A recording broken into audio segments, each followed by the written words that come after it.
Face au public ce soir, Sa Majesté Hassan II, roi du Maroc. Nous sommes au palais royal de Marrakech, Marrakech qui est considéré comme un des joyaux du Maroc, au pied de l'Atlas dont les cimes sont encore enneigées. Majesté, le monde bouge. Certaines situations bloquées évoluent. Le Proche-Orient, par exemple, avec la déclaration de Valéry Giscard d'Estaing sur l'autodétermination du peuple palestinien. Le Maghreb, avec le dossier du Sahara et l'attitude du colonel Kadhafi. L'Afrique aussi, avec l'accession de la Rhodésie à l'indépendance. L'islam, traversé par les secousses de la révolution iranienne et de l'intervention soviétique en Afghanistan. Or, sur toutes ces affaires, vous êtes un des chefs d'État, un des dirigeants les plus influents et des plus écoutés. Avec Paul Balta du Monde, Roger Bouzinac de Nice Matin, Paul Naon d'Antenne 2, André Potard de l'Express et Édouard Sablier de France Inter, nous allons durant ces 50 minutes faire le point sur toutes ces situations plutôt brûlantes. Majesté, vous vous êtes rendu il y a quelques jours à Dakhla, capitale du Rio de Janeiro, c'est-à-dire la partie du Sahara livrée par l'Espagne à la Mauritanie. Par ce geste, vous avez voulu montrer votre détermination de conserver la partie saharienne qui vous a été attribuée par les accords de Madrid, mais également la partie mauritanienne abandonnée par eux. Cette démarche prouve, je crois, votre volonté de garder tout le Sahara occidental. Cela pose la question à laquelle vous nous avez promis de répondre il y a quelques jours aujourd'hui. Majesté, avez-vous les moyens de cette politique, tant sur le plan économique que sur le plan militaire? Il est certain que, de nos jours, vu l'instabilité économique et financière mondiale, très peu de pays peuvent se dire à l'abri d'une situation difficile sur le plan économique et financier. Parmi les pays qui ont supporté le plus le poids des dernières années se trouve le Maroc.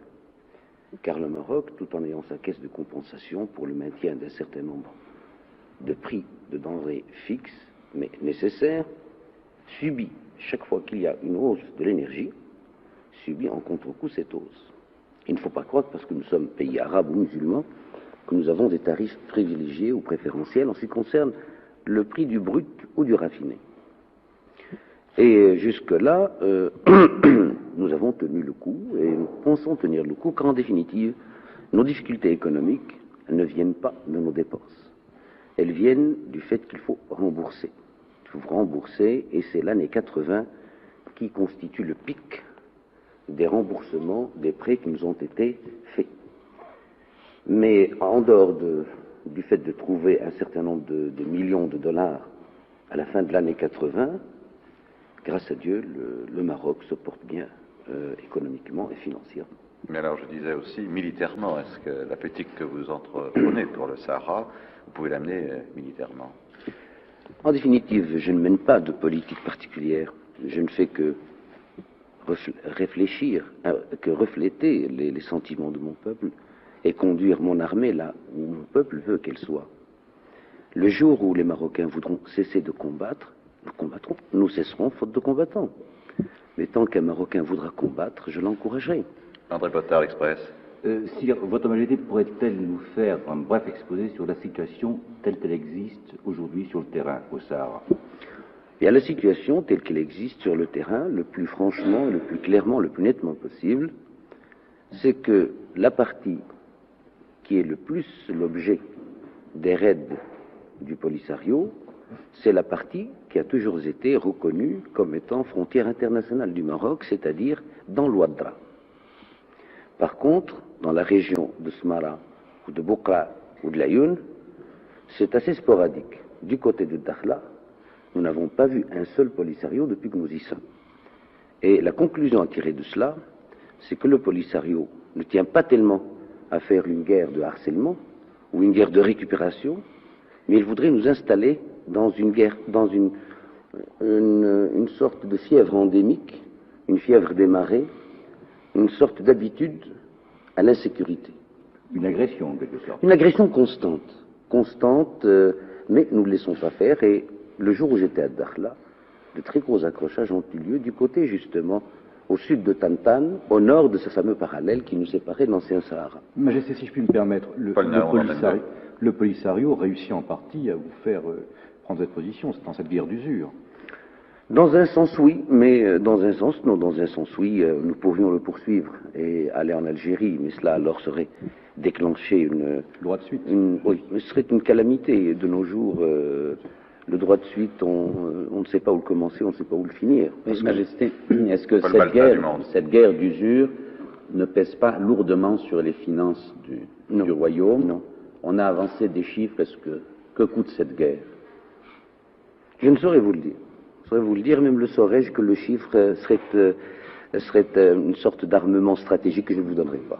Roger Bouzinac, ce matin. Majesté, vous venez de dire qu'un droit de suite, ce serait une calamité. En définitive, vous marquez votre désir profond de maintenir la paix. Il n'en demeure pas moins qu'un jour l'épreuve de vérité se posera. Est-ce que vous croyez que vous arriverez à régler le problème d'une manière pacifique, comme vous semblez le souhaiter ardemment, ou est-ce qu'il y aura un affrontement avec l'Algérie?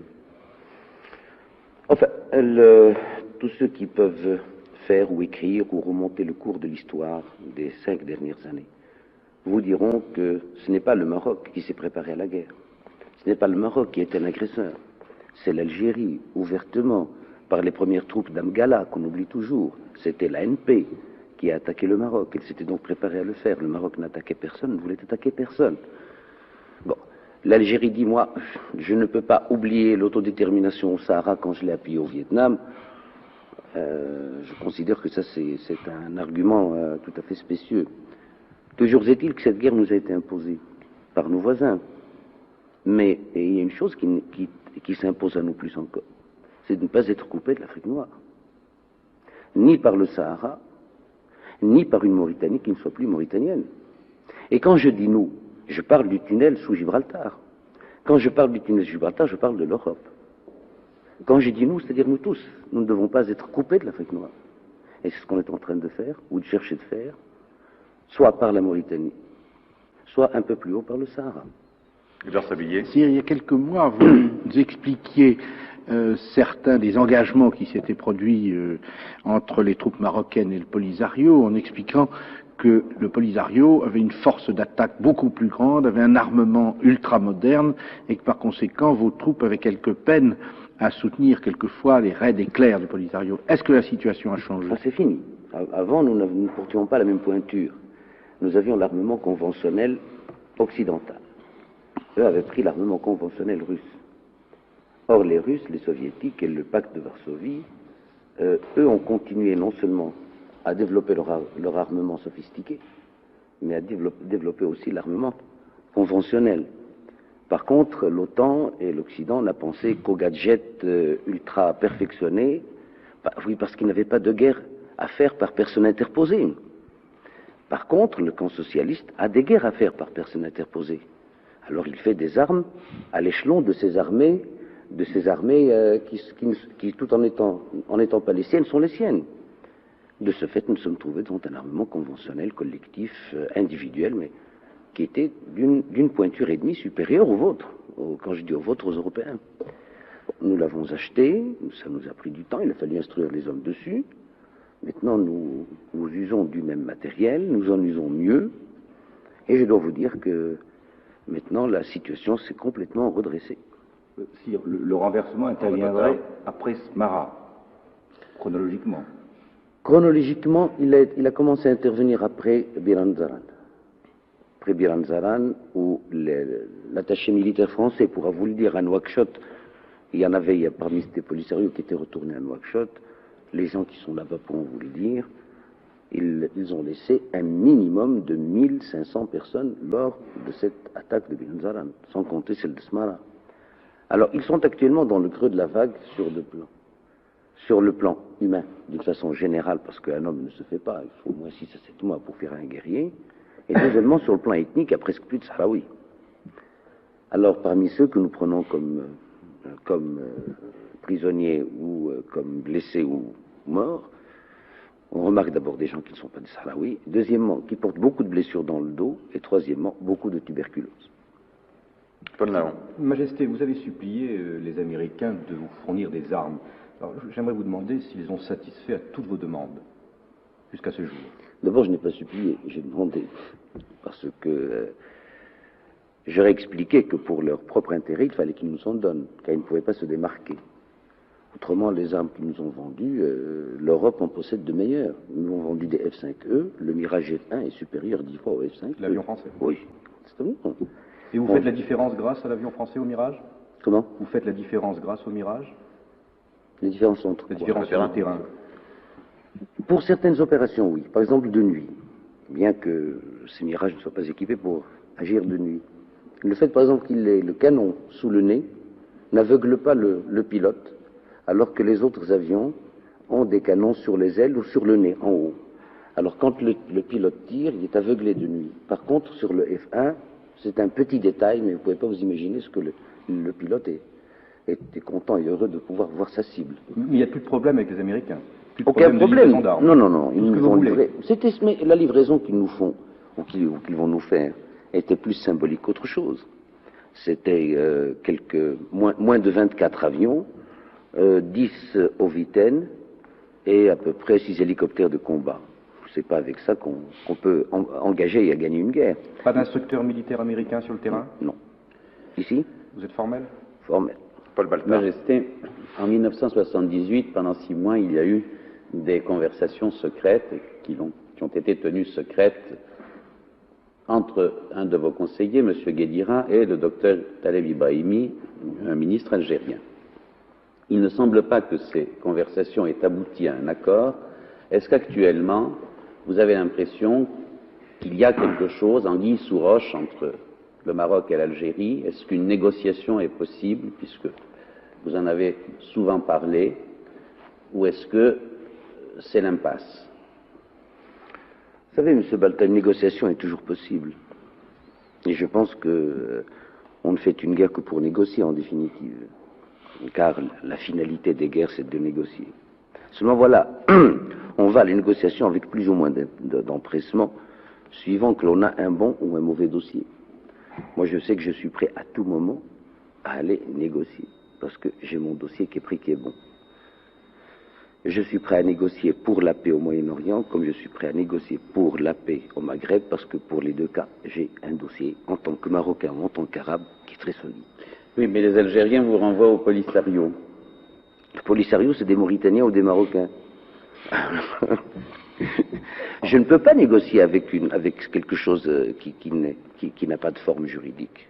Oui, mais Majesté, en 1976, votre délégation à Addis Abeba avait réussi à bloquer la reconnaissance du Front Polisario par l'OUA. Actuellement, enfin dans les semaines ou les mois qui viennent, on peut imaginer que la RASD réussisse à trouver les 25 voix qui lui permettraient d'être reconnue ou d'entrer à l'OUA. Que feriez-vous? Si elle rentre à l'OUA, je la quitterai. Moi, je ne serai que le premier à la quitter. Parce que si elle continue comme ça, je pense que bientôt tout le monde va la quitter. Mais je ne pense pas que l'Afrique reconnaisse la race. Si vraiment l'Afrique vit l'heure que nous vivons, si elle vit les événements que nous subissons, si elle réagit en Afrique et en pays musulmans, je crois que les votes concernant la race, si on devait aller faire maintenant, ou concernant le Polisario, iraient à l'encontre depuis les événements d'Afghanistan. Ceci, si l'Afrique est consciente, si elle est éveillée, si elle vit les événements, si elle les analyse. Je souhaite que tous les 6 soient remplis parce que ce continent a besoin de comprendre. Majesté, vous venez de dire on fait une guerre pour négocier, donc un jour ou l'autre vous trouverez un terrain pour négocier. Ce conflit se terminera. Quelle solution devrait être trouvée à votre point de vue pour mettre fin à ce conflit au Sahara? J'ai mon idée là-dessus, mais j'ai décidé de n'en parler à personne. Et je tiens à vous dire que, comme je dis toujours, nous sommes deux à le savoir. Ma conscience et moi-même. Tout seul. Edouard Sablier. Si vous venez de parler de l'OUA, l'Organisation de l'Unité Africaine, vous avez dit que actuellement elle traversait une crise de faiblesse. Je voudrais vous parler d'un autre organisme qui nous a un peu étonnés ces temps-ci, c'est la Ligue arabe. La Ligue arabe, le colonel Kadhafi a porté plainte contre une invasion de la Tunisie par l'armée française. Il a parlé de combats dans les rues de Tunis et de bombardements par la flotte américaine. Or, les gens de la Ligue arabe se trouvaient sur place. Comment expliquez-vous qu'aucun n'ait vraiment relevé ce problème en disant vous vous moquez de nous, où sont les traces de ces combats dont vous parlez? Mais même pas votre délégué, si j'ose dire. Mon délégué ne l'a pas dit parce qu'on ne lui a pas demandé de le dire. Mais si les Tunisiens nous avaient dit, écoutez, soyez gentils, dites qu'il n'y a personne, on l'aurait dit. Je crois même que nos amis tunisiens ont considéré qu'il était inutile d'appeler au secours quelques délégations autres que la délégation tunisienne, parce que des visus, tout le monde voyait que Tunis n'était pas occupée. Je pense que nos amis tunisiens ont considéré qu'il n'était pas nécessaire qu'on vienne à leur secours pour une affaire aussi patente. La Ligue arabe, ce qui y arrive était fatal, parce que cette Ligue arabe s'est constituée autour de la libération des États arabes. Mais une fois les États arabes libérés, chacun a pris son option économico-sociale. Il est impensable que dans une ligue ou une organisation puisse subsister un minimum de liens unitaires lorsque les systèmes économico-sociaux sont différents. Dans ce domaine-là, la politique primant le sentiment, la Ligue arabe se devait de prévoir non pas sa décrépitude, mais tout au moins son inefficacité. Par contre, la conférence islamique, elle, ne présente pas ces failles, car elle est basée avant tout sur la foi et pas sur la politique.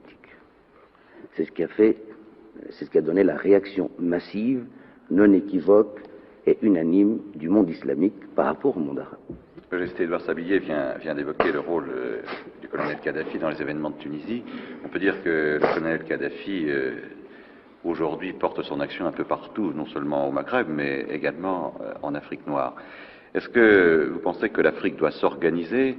Nous étions pour cette même émission il y a quelques semaines au Gabon, où le président Bongo pensait qu'un jour ou l'autre, il faudrait peut-être donner une réplique sérieuse au colonel Kadhafi. Est-ce que vous pensez qu'il faut le faire? Je dirais, comment la faire? Je pense qu'en tout état de cause, il faut le faire. Comment le faire? Eh bien, il faudrait d'abord que certaines pratiques de malhonnêteté n'existent plus à l'échelon africain, pour commencer d'abord à échapper à l'emprise de Kadhafi. C'est la première chose à faire. Je pense à des choses particulières et précises. Oui, qu'appelez-vous malhonnêteté? C'est-à-dire qu'il ne faut plus toucher de pot de vin, ni d'aide. Kadhafi touche des pots de vin? Non, il en donne. Il en donne. Non, c'est pas des pots de vin, parce que ça ne circule pas chez lui, c'est des pots de pétrole, des pots de quelque chose comme ça. Toujours est-il qu'il faudrait quand même que certaines pratiques s'arrêtent. Et comment? Oui, je vous en prie. Si le continent africain veut devenir sérieux, ces pratiques s'arrêtant, je pense qu'à ce moment-là, la moitié des moyens de Kadhafi se trouvent mis hors de combat. Car en définitive, qu'a-t-il Kadhafi? Il a de l'argent et des armes en quoi savoir faire. Ces armes elles-mêmes se divisent en deux. Il y a les super sophistiqués comme les T-72, qui sont des chars avec laser, tourelles gyroscopiques, enfin tout ce qu'on peut imaginer, et des MiG-25, chose que ni l'armée syrienne ni l'armée égyptienne ne pourraient piloter. Donc il y a d'abord les moyens moraux pour faire front à Kadhafi. Ça sera peut-être le plus difficile à réaliser, peut-être, là, Majesté. Oui. Alors qu'est-ce qui reste alors? Je ne suis pas son voisin. Si André Cotard. pensez-vous que ces moyens techniques extrêmement sophistiqués dont il possède, les Libyens puissent les piloter? Non. Donc il y a une présence étrangère importante en Libye? Pas forcément. Ou bien il y a une présence étrangère, ou le cas échéant, il y aurait une présence étrangère. Qui serait? Qui seraient des pilotes de chars ou des pilotes d'avions super sophistiqués et qui pourraient agir en Afrique, là on voudrait. Du reste, il a montré le bout de l'oreille lorsqu'il a dit à un quotidien ou à un hebdomadaire français que rien ne l'empêchait de faire partie du pacte de Varsovie. Il l'a répété par la suite. J'ai demandé à tous mes amis d'y réfléchir. S'il fait partie du pacte de Varsovie, obligatoirement la solidarité de Moscou et de toutes les capitales interviendra en faveur de Kadhafi, qu'il soit attaquant ou attaqué. J'espère que l'Égypte a compris. Et vous? Au moins il y a longtemps que j'ai compris. Paul Naon. Majesté, si la Tunisie était déstabilisée après les événements de Gafsa avec la maladie du Premier ministre, M. Noïra, est-ce que le Maroc serait alors le dernier pays du Maghreb dans le plan occidental? D'abord, je puis vous dire que la Tunisie ne sera jamais déstabilisée. Pour quelle raison? Parce que la Tunisie est un peuple. et on ne déstabilise pas un peuple. On peut déstabiliser un régime. On peut faire que ce pays marche claudiquant ou en peinant pendant des années. Mais de là à effacer le subconscient et le conscient tunisien, non, il faudrait une bombe atomique ou plusieurs bombes atomiques pour l'effacer de la carte complètement. Deuxièmement, la Tunisie a des amis qui, bien qu'étant loin, ne se contenteraient pas de la défendre par la presse ou par la radio. Militairement? Militairement, le Maroc, au cas où la Tunisie était attaquée, est prêt, a déjà pris ses dispositions pour être aux côtés du peuple tunisien. Mais quant à penser qu'on peut déstabiliser la Tunisie, tant qu'il y aura un Tunisien, le peuple tunisien restera. Je vous inaque. Majesté, tout à l'heure, vous sembliez croire qu'il fallait arriver à une certaine moralisation de la politique et en particulier mettre fin à la pratique des pots de vin. Je voudrais demander, avec beaucoup d'humilité, est-ce que vous considérez plus coupable celui qui les reçoit que celui qui les donne? Est-ce qu'il n'y a pas, incontestablement, une grande part de responsabilité de grandes nations occidentales qui ont été des initiateurs dans cette pratique? Et revenant à ce que on vous demandait tout à l'heure, Majesté, est-ce que vous croyez vraiment, si on arrivait à une moralisation de la politique, que l'Afrique arriverait à se structurer comme vous semblez le souhaiter? Et ma troisième question, je voudrais savoir quelle conception on peut avoir à travers vos propos de la stabilisation, parce qu'il est incontestable que des pays qui étaient aussi fortement arrimés à l'histoire et au passé se sont trouvés subitement déstabilisés, et je comprends un peu les appréhensions que notre ami Naon exprimait tout à l'heure.